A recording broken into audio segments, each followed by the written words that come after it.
Hi everybody, I am Kate O'Keefe and this is Kate O'Keefe Rom-Com Audiobooks. Today we're going to read the next chapter of this book, No More Bad Dates. Before I get into it, I just want to say that there is an Irish character in this and I am not that amazing at doing Irish accents, but I've given it a shot. So if you are Irish or if you know what an Irish accent sounds like, I have to say I'm really sorry if I mess it up, but actually it's quite fun to put it on. So let's get started.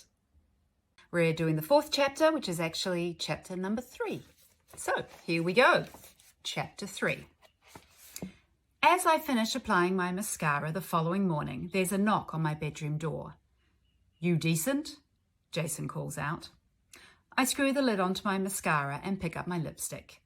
"My lips aren't dressed yet, but other than that, absolutely." He pushes the door open and leans up against the door jamb. "I can handle naked lips, even though it sounds weird to call them naked. That means my lips are naked like all the time, right?" I apply my lipstick and then look at his reflection in the mirror. "Lipstick would look totally weird on you, Jace." "I'll take that as a compliment. So, what time are we due at lunch?" I turn to look at him with raised eyebrows. "We're not due anywhere. I'm going to my family lunch just as soon as I put on my jacket." "Well, I've got a text from Mammy McCarthy here that tells me otherwise." He waves his phone in the air. "Would love to see you, Jason," he begins in a terrible rendition of my mum's Irish lilt as he reads his screen. "You know how much we adore you." He looks up at me with a grin on his face. "See, your mum adores me. Mammy McCarthy clearly has great taste and clearly wants me to come to the mandatory McCarthy meal." I shake my head and smile. "Only because you flirt your butt off with her every time you see her." I slip my jean jacket on and sling my purse over my shoulder. "Can I help it if the older ladies have a thing for me?" "No, Sophie, I can't. And anyway, I haven't had a Sunday off in over a month. Some of your mum's cooking would suit me just nicely." "Well," I say with a chuckle, "I guess you're coming with me then." A short drive later, we pull up outside my old family home in a suburb not far from our downtown apartment. As we get out of my beat-up old car, I glance at the expensive Europeans parked outside the curb. "My brothers and sisters are here already." He whistles. "Is that Sean's new car?" "You mean the shiny one that looks all dark and threatening?" "Yep, that's totally my brother's style." "Maybe your car will grow up to be like his one day." I can only hope. My voice positively oozes sarcasm. Being like my brother Sean is not exactly on my list of to-dos. "Since you're the youngest, aren't you given more leeway? Daddy's little girl and all that." I push open the fence and walk up the path to my parents' front door. I'm not a daddy's girl. "Oh, you so are. And I don't blame you. I'd be a daddy's girl if I had Pappy McCarthy as my dad." Jason has always referred to my parents as Mammy and Pappy McCarthy. I think he got it from some Netflix show he watched about an Irish crime gang or something. More than once I've had to explain to him that we McCarthys are just a regular family with absolutely no links to the Irish mafia underworld, no matter how much he wants us to be. As I push my way through the yellow front door, I'm hit by the chatter of voices emanating from down the hall, the aroma of my mum's famous bacon and cabbage with the best roast potatoes you'll ever eat filling my nostrils. I know bacon and cabbage sounds truly, truly horrible, but cooked right, the Irish way that Mum does it, it's delicious. Although you may have to simply trust me on that. I stand in the doorway and take in the scene before me. As always, Mum is stirring something on the stove, giving her firm opinion on something to my sister, Abigail. Dad is leaning back in his chair at the kitchen table, one of the last people on the planet to read an actual newspaper, his reading glasses balanced on the end of his nose. He's flanked by Sean, my one and only brother, who has his back to me as he talks on his phone and stares out the glass door into the backyard. My other siblings are two sisters, Caitlin and Fiona, and then nowhere to be seen. But I can hear them in the living room with Caitlin's baby daughter Lola and Sean's son Simon. And then there are the partners. 2 husbands, a long-term boyfriend and a wife for Sean. My family, a whole cartload of them. "Hey everyone," I say. Mum looks up from her cooking. "Mostoren," she says, using one of her favourite Irish terms of endearment as her eyes crinkle with her warm smile. That always sounds to me like she's saying, "Must Doreen, and I wonder who the heck Doreen is," Jason says quietly into my ear. I give him a quick eye roll before greeting my family one by one, each and every last one of them. It takes some time, I can tell you, because there's a lot of us. "Jason, how wonderful to see you, love." Mum coos and blushes as Jason gives her a kiss on the cheek. "The pleasure is all mine, Siobhan, I promise you. You look extra gorgeous today. Is that a new blouse?" he asks. "Oh, Jason," Mum replies as her face flushes. I shake my head at his blatant flirtation. Jason could charm the pants off a room full of committed elderly nuns. "When you 2 have finished your mutual admiration session, will you bring that wooden board with the soda bread out to the table?" Dad says to Jason. "Of course," Jason replies smoothly. "You're looking very dapper today, Pappy McCarthy. Have you lost weight?" And so Jason continues, charming my entire family, the youngest members included, with tickles and funny faces, much to their delight, until Mum mercifully announces that lunch is ready. We take our seats at the dining room table on a mishmash of chairs. The table my parents bought way back in the dark ages, the 80s, was never designed to accommodate all of us McCarthys and hangers-on at once. Today, I get the creaky swivel chair from Dad's office down the hall, and I've got to pump it up so I'm not the size of a 10-year-old child next to my siblings and their partners.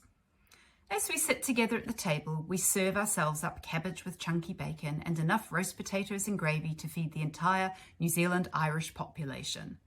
There's general chit-chat about babies and house renovations and what's going well in the veggie patch right now. Apparently, the snails are on attack and the spinach has been ruined, much to everyone's dismay. Talk turns to Sean and Fiona's legal practice, McCarthy and McCarthy, and how they have too many clients as they'll need to employ another lawyer soon just to keep up. To Abigail's latest success as marketing manager at the tech company she works for, and finally, how amazingly well Caitlin's new online baby store, Babiness, is doing in the breast pump sector.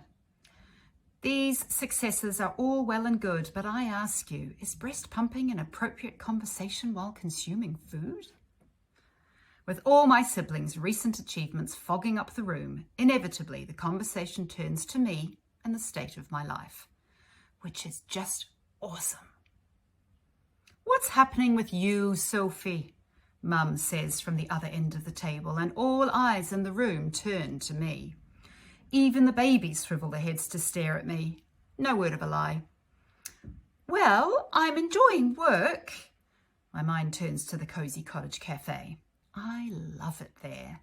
It's got such a great feel to the place, so relaxed and welcoming. It's like being at home, snuggled up in your favourite armchair, but with the yummiest food and an endless supply of coffee. Sure, it's where I work, but seriously, there's something about the cafe that makes your worries melt away. "Are you still at that cafe?" Sean can't keep the judgment from his voice. "I thought you were going to work for some tech company or something." "No, it was a telco, I'm sure of it," Abigail says. "You're both wrong. It was a power company, Netco," Caitlin says with authority. "I was the one who set it up." "Netco? Aren't they government owned?" Sean asks. "Whatever sort of business this company is in," Dad interrupts in his authoritative way, "it clearly wasn't the right place for our Sophie." He winks at me. Was it love? Dad is the sweet Kiwi-Irish guy who fell in love and married the Eilish Caelan while on a jaunt to Dublin way back when. Jason nudges me with his elbow. "How are you not a daddy's girl?" he whispers and receives a glare from me. "No," I let out a puff of air and force a smile. I'd gone to an interview at Netco last week, more to please my all-up-in-my-business siblings than any real desire to start a career in the electricity industry. They didn't offer me the job, and I didn't lose a whole lot of sleep over it. "What went wrong?" Fiona asks. I open my mouth to respond, but I'm interrupted by Abigail. "Do you need some interview skills training? I could put you through your paces, teach you a thing or two." Abigail's right, Sophie. It's very important to know how to interview, Fiona says with a sage nod. "Do you know how to interview well?" I open my mouth to speak when Sean waves my sister's idea away. "Oh, she doesn't need that. She needs experience, actual working experience. If she can't get a paid job, she needs to become an intern somewhere. Methinks working as a barista doesn't exactly teach how to think, does it, Sophie?" Methinks is one of Sean's favourite words, and he totally overuses it. But then let's face it, using the word methinks even just once is overusing it, really. Taken from old Willie Shakespeare himself, I've often thought Sean only uses such words and expressions because he thinks they make him sound all learned and clever. I wonder whether people even understand him. I mean, what exactly are froward and unable worms anyway? Worms that lie around in the garden on little deck chairs watching Netflix all day? Jason, who up until this point has been a silent observer in the conversation, pipes up with, "Sophie happens to make the best latte this side of the Bombay Hills, you know. That is a real skill." I shoot him a small smile of gratitude, and he flashes me his dazzling Jason version back. Sean scoffs. "We're talking about careers here, Jason. Making a good coffee is all well and good, but where will Sophie be in 5 years? 10? Behind the counter serving up cappuccinos?" "That's a good point, you know, Sean," Fiona says. "I've got an idea. Sophie, you could move back home and take a job as an intern at McCarthy and McCarthy. Couldn't she, Sean?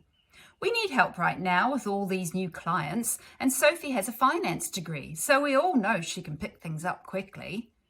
"What an excellent notion," Sean says. I blink at them in disbelief. Move back home?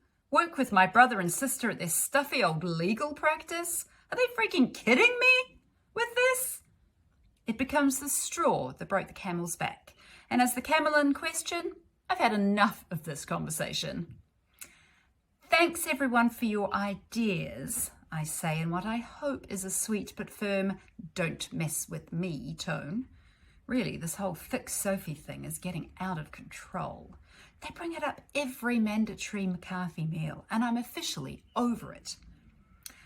I want you all to know I'm very happy where I am right now. I love the work I do at the Cozy Cottage. My bosses are awesome, and I've got no plans to work as an intern or move home.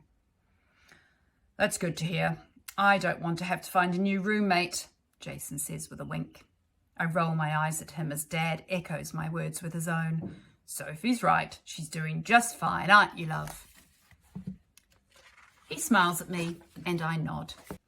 "You're all very sweet the way you want to look after your baby sister, but remember, some of you took a while to get your careers off the ground too. You weren't doing what you wanted when you just graduated in your early 20s, so give her time. She'll get there, won't you, love?" "Oh, you are so a daddy's girl," Jason whispers in my ear. Dad, Sophie's 25, Caitlin adds helpfully, which wins a swift kick under the table from me. "Ow, what was that for?" she complains. Dad's speech is so sweet and supportive. None of us should need to bother him with semantics like my age or the fact I graduated from college 3 years ago. Minor, irrelevant details. His shaggy grey eyebrows shoot up. "You're 25? He asks me, and I give a reluctant nod. He looks at Mum at the other end of the table. "Where does the time go, love?" "I don't know myself. What I do know is with all this talk about our Sophie, no one's eating nearly enough of this meal I spent hours preparing for you all."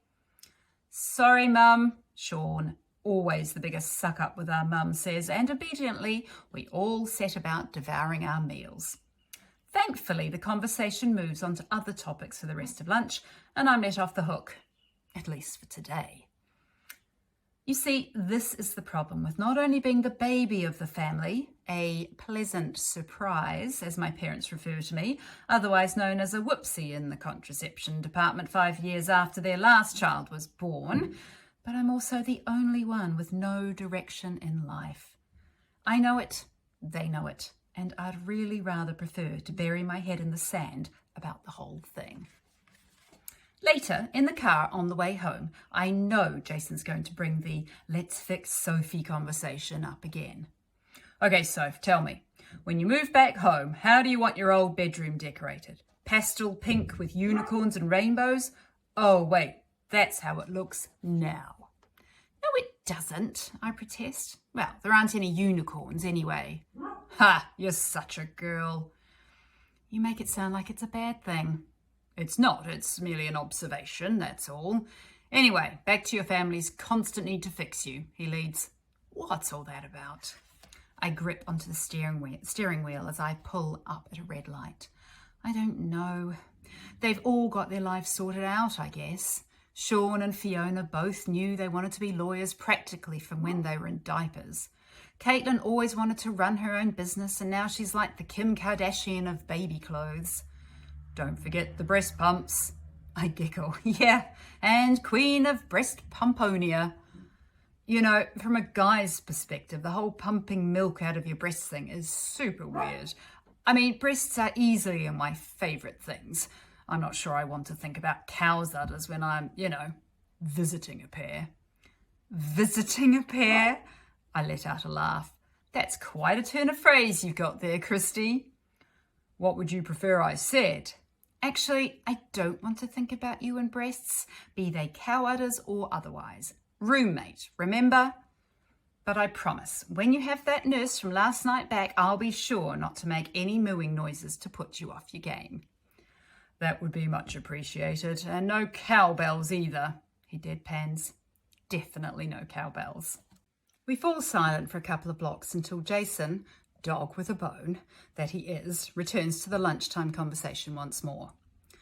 The way I see it, it's your life. If you want to be a barista, then go for it. You're the one who needs to be happy. I indicate to turn and wait for an upcoming car to zip by. Here's the thing. I'm not sure it is what I want to do. Don't get me wrong, I love the Cozy Cottage. I love the girls there, and I know I make good coffee. You make the best coffee, Soph. I only wish the hospital were closer. I'd be there all the time. You'd get fat on Bailey's amazing cakes. Bring it. I let out a sigh. I don't know. I took the job after I graduated, and I guess it was good enough that I just got stuck, I spy a parking spot near our apartment block and reverse into it. Well, 3 years on, maybe it's time to get unstuck. The thought of leaving the safe, comfortable harbour of the Cozy Cottage sits uncomfortably inside. And do what? Jason pushes the passenger door open with his foot. Whatever you want. He gets out of the car and closes the door. I sit, lost in thought. As much as I've loved my time at the cafe, maybe Jason and my family are right. Maybe it's time to unstuck myself. Maybe it's time to brave something new. The thought scares me half to death. And that is chapter 3 of No More Bad Dates. Thank you so much for listening. I hope to see you back here for the next chapter, and don't forget to ding that little bell so that you get notifications for when it's available. Thanks so much for being here.